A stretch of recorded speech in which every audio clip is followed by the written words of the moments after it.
الحمد للہ رب العالمین والصلاة والسلام علی رسولہ الکریم وعلی آلہ وصحبہ اجمعین ومن تبعہم بإحسان الی یوم الدین اما بعد۔ عزیز طلبہ، آج گفتگو ہوگی انشاءاللہ اصول فقہ کے ایک قاعدہ پر،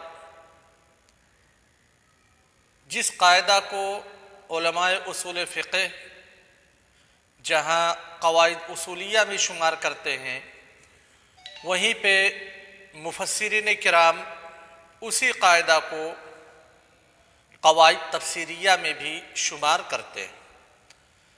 یہ قاعدہ بہت ہی اہم ہے اور اس قاعدہ کو سمجھنا ہمارے لیے بہت ہی ضروری ہے۔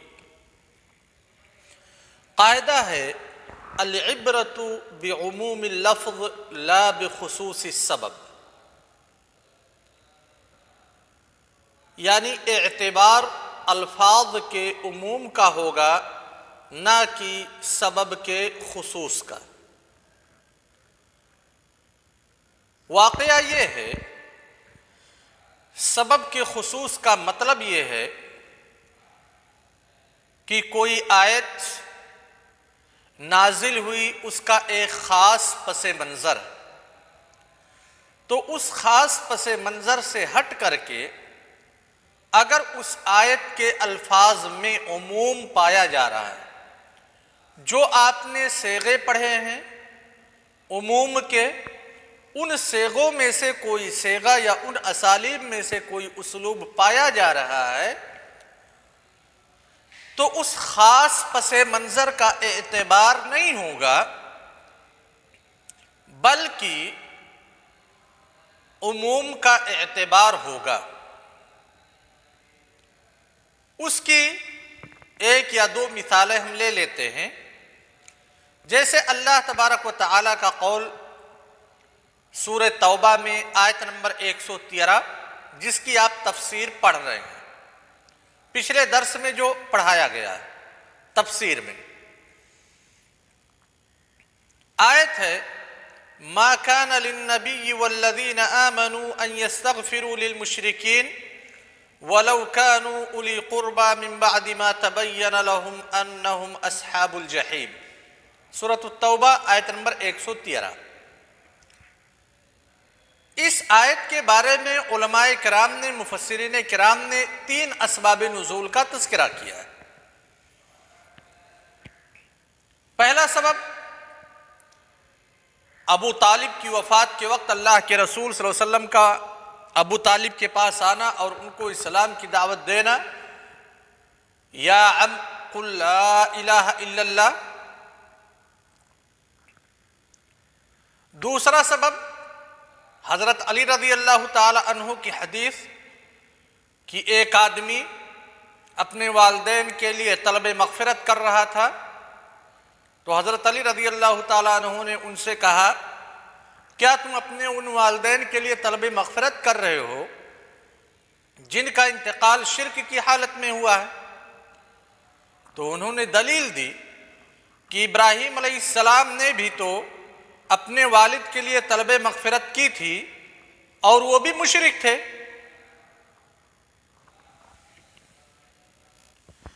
اسی لیے میں بھی اپنے والدین کے لیے طلب مغفرت کر رہا ہوں گرچہ وہ مشرک تھے۔ اللہ کے رسول صلی اللہ علیہ وسلم کے پاس حضرت علی رضی اللہ تعالیٰ عنہ تشریف لائے، پورے واقعہ کی تفصیل بیان کی۔ اس وقت مفسرین کرام کہتے ہیں کہ اس آیت کا نزول ہوا۔ ایک تیسرا سبب جسے مفسرین کرام رحمہم اللہ ذکر کرتے ہیں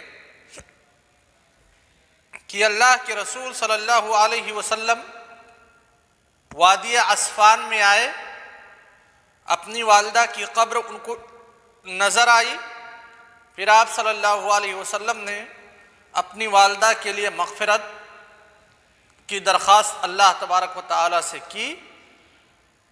اس کے بعد اس آیت کا نزول ہوا۔ اب ہم مان لیتے ہیں کہ اس آیت کا ایک خاص پس منظر ہے۔ پس منظر کیا ہے؟ ان صحابی کے واقعے کو ہم ترجیح دے دیا گا، جن کا مباحثہ حضرت علی رضی اللہ تعالیٰ عنہ کے ساتھ ہوا تھا، یہ آیت نازل ہوئی ان صحابی کو جنہوں نے اپنے والدین کے حق میں طلب مغفرت کی تھی، ان کا انتقال حالت شرک میں ہو چکا تھا، ان کو منع کر دیا گیا۔ تو کیا طلب مغفرت مشرکین کے لیے درست ہے، یا پھر یہ واقعہ صرف انہی صحابی کے حق میں ہے؟ اس آیت کی تطبیق صرف انہی صحابی کے حق میں کی جائے گی جنہوں نے اپنے والدین کے حق میں طلب مغفرت کی تھی، ان کے والدین مشرک تھے، لہذا ان کو تو منع کر دیا گیا اس آیت سے، ما کان للنبی والذین آمنوا ان یستغفروا للمشرکین۔ انہوں نے جو اپنے والدین کے لیے طلب مغفرت کی، ان کے والدین مشرک تھے، تو اللہ تعالیٰ نے اس آیت کا نزول کیا، لہذا ان کو منع کر دیا گیا۔ کیا ان کے علاوہ دوسرے لوگ اپنے والدین کے لیے طلب مغفرت کر سکتے ہیں اگر ان کا انتقال حالت شرک میں ہوا ہو، یا نہیں کر سکتے؟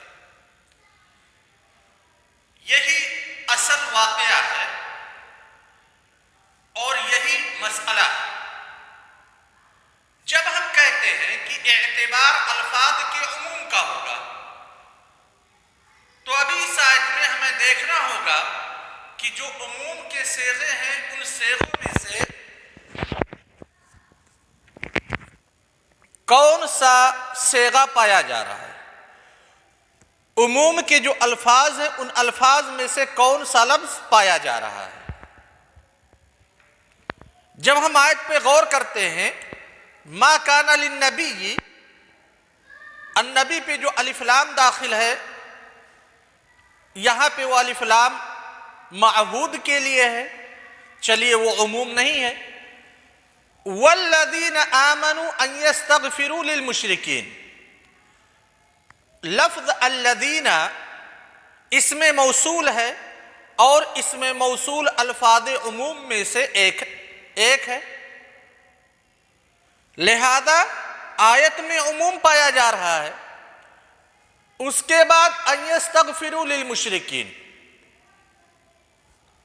مشرکین میں جو الف لام ہے وہ بھی استغراق کے لیے ہے، اور بذات خود مشرکین جمع ہے، جمع میں بھی عموم کا فائدہ ملتا ہے۔ تو جب آیت کے الفاظ پہ ہم نے غور کیا تو پتہ چلا کہ الفاظ کے اندر عموم پایا جا رہا ہے، لہذا اعتبار الفاظ کے عموم کا ہوگا، تو نتیجہ یہ نکلے گا کہ چاہے وہ صحابی یا ان کے بعد آنے والے کوئی دوسرے صحابی یا آنے والا کوئی بھی شخص کسی بھی مشرک کے لیے وفات کے بعد طلب مغفرت نہیں کر سکتا ہے۔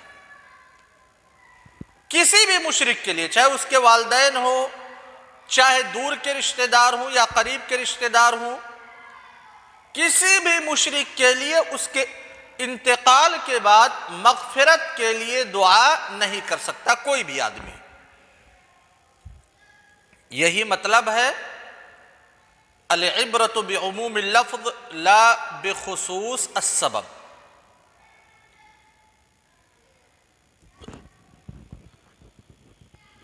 اب اسی پہ آج کا درس ختم ہوتا ہے، آگے انشاءاللہ اگلے درس میں خاص اور اس کے مسائل پر گفتگو ہوگی۔ والسلام علیکم ورحمۃ اللہ وبرکاتہ۔